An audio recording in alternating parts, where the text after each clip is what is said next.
My name is Alain Pozo. I'm a Brazilian Jiu Jitsu black belt, and I'm the head coach of Carlson Gracie Essex.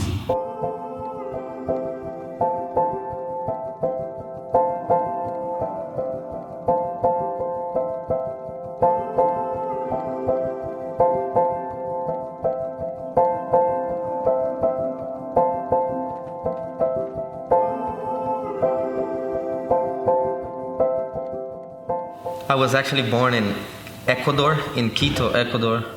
That was in 1974. My parents were hippies. And I was born in the Andes, in the mountains, in a town called Pichincha. And then they settled in Brazil. It was pretty much a very cool childhood. I was pretty much living in Recife, in the northeast of Brazil, and it just was like a coast town. Just lived in the beach throughout my whole life until I moved to Europe. There was one moment the whole police got in strike. The military police, which is the regular police, there we call them military police, they wouldn't work anymore. It was like Mad Max, the movie Mad Max. It was just complete chaos. It was just everyone had to arm themselves and stay home and just wait till the police started working again. Now he came in as a blue belt. He's a very well-known coach today. I was just curious about jiu-jitsu because I watched, some fighters on VHS. Like those days was Vale Tudo, wasn't even called MMA. And we met in the beach, and he just invited me to his academy, and I went there, and I got hooked.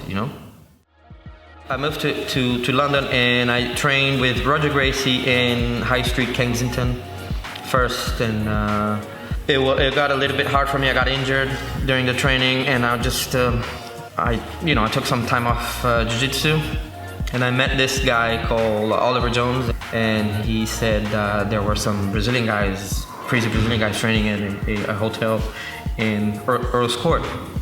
So I went to this hotel, and when I walked in there, it was Wilson, it was Dicky, Valid, some other guys there, and it wasn't even called Carlson Gracie then. Right away, I connected with these guys, and right away I enjoyed the training. I enjoyed it, and I've been since with them. Jiu-jitsu is not something that you will use it. It's a reality. It's a realistic sport. Like a lot of people will teach self-defense classes, and all these things they just don't work. But jiu-jitsu works because it's a performance martial art. Like you have to perform. You have to be training. You have to be fit.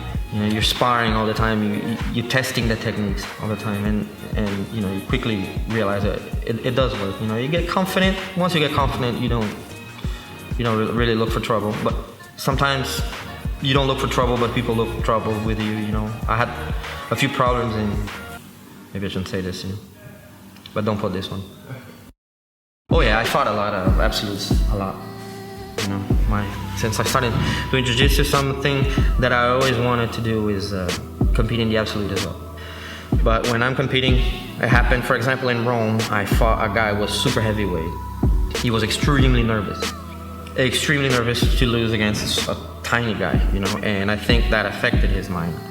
As soon as we walked in, we shook hands.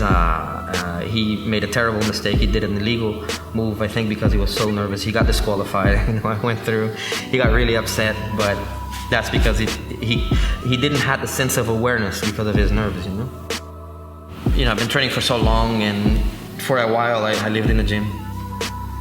And then once Wilson thought I was ready, he awarded me his own belt.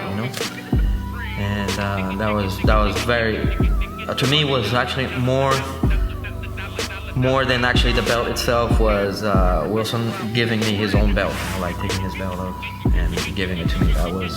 That's something I'm gonna look forward to do that to one of my students one day, because it's something that you feel very proud of. Our focus is really one day having extremely good British black belts competing at all the levels, all the high level in around the world, in ADCC, in the worlds, and that's the goal, and the future is growing, like it's not we're gonna stop working now because it got bigger. We want this to be even bigger, we want to be top academy in Europe, that's the goal. You know, so there's still a lot of work to do, and we're gonna keep working even harder.